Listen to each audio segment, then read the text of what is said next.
Bonjour à tous et bienvenue sur votre chaîne d'actualité en continu S Magazine TV. Abonnez-vous pour recevoir les actualités en continu partout dans le monde. L'armée ukrainienne revendique des avancées sur le front du Nord-Est, avec la reprise de plusieurs localités de la région de Kharkiv, au moment où s'ouvre jeudi en Allemagne une réunion des ministres de la Défense des pays alliés pour organiser leur soutien aux capacités militaires ukrainiennes. Cette semaine, nous avons de bonnes nouvelles de la région de Kharkiv, a déclaré le président Volodymyr Zelensky dans son discours vidéo du soir diffusé sur les réseaux sociaux. Refusant de les nommer, il a évoqué des localités où le drapeau ukrainien est revenu.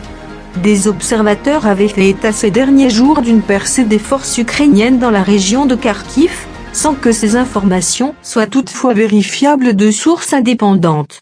La région de Kharkiv est en partie occupée par l'armée russe depuis le début, le 24 février, de l'invasion. La ville du même nom, la deuxième plus grande d'Ukraine, est régulièrement visée par des bombardements meurtriers, mais les forces de Moscou n'ont jamais réussi à s'en emparer.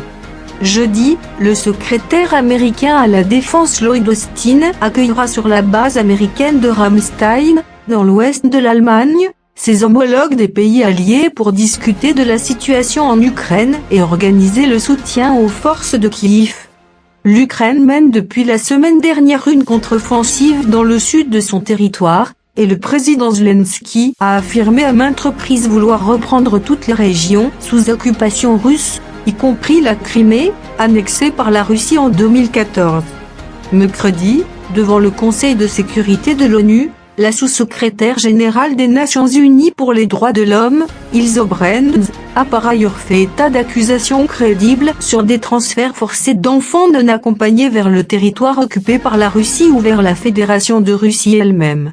Nous sommes inquiets du fait que les autorités russes aient adopté une procédure simplifiée pour accorder la nationalité russe aux enfants qui ne sont pas sous la garde de leurs parents, et que ces enfants soient éligibles à l'adoption par des familles russes, a-t-elle ajouté.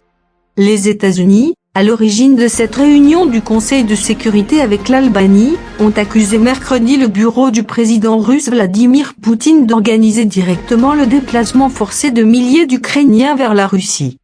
Des opérations réalisées dans le cadre de ces efforts visant à annexer des parties de territoire de l'Ukraine sous son contrôle, a estimé un porte-parole adjoint de la diplomatie américaine.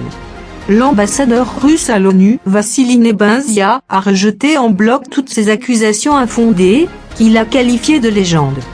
À Moscou, le parti de Vladimir Poutine, Russie Unie, a proposé d'organiser le 4 novembre des référendums dans les territoires sous contrôle russe en Ukraine, en vue de les rattacher à la Russie. Pour ne rien manquer de cette guerre en continu, n'hésitez pas à vous abonner et activer la clochette.